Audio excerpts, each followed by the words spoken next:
in international law, diplomatic immunity means those diplomatic personnel are immune to criminal prosecution in the host country. For example, a U.S. ambassador came to Nigeria.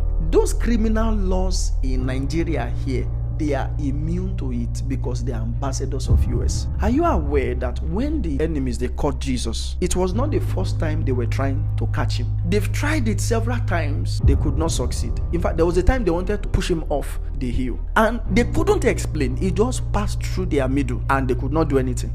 Those were diplomatic immunity. As long as the king of heaven has said nothing can touch this one, is my ambassador, the people, let them get angry from now till tomorrow. They will not be able to bring any harm to the ambassador.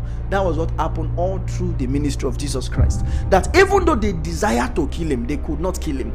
Even though they desire to arrest him, they could not arrest him. Now, if you check Matthew 26 verse 45, that was what Jesus was talking about. The Bible said when he returned again to his disciples, he awoke them saying, "Are you still sleeping? Don't you know the hour has come for the Son of Man to be handed over to the authority of sinful men?" This is Passion Translation. They've been looking for ways to arrest him, but they couldn't.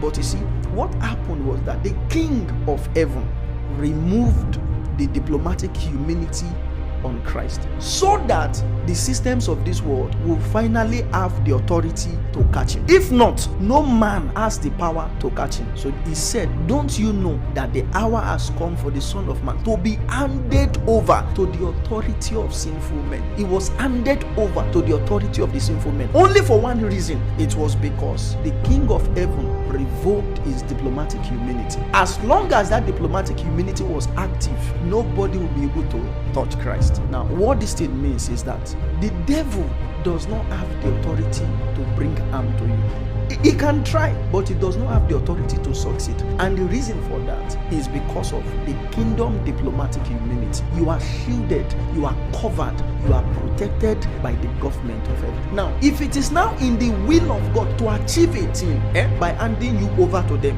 what God will now do is to revoke your own immunity. Once he removes that kingdom immunity on you, then the systems of this world can now get you. That was why they were able to catch Jesus Christ. It was not because they were so powerful. No, it was because in the will of God, God had to tender Christ to them, for scriptures to be fulfilled. So for him to tender Christ to them, he had to remove that kingdom diplomatic immunity. And that was why the systems of this world were able to catch the Son of God. Kingdom ambassadors are totally covered by the kingdom. Kingdom ambassadors are protected by the government of heaven.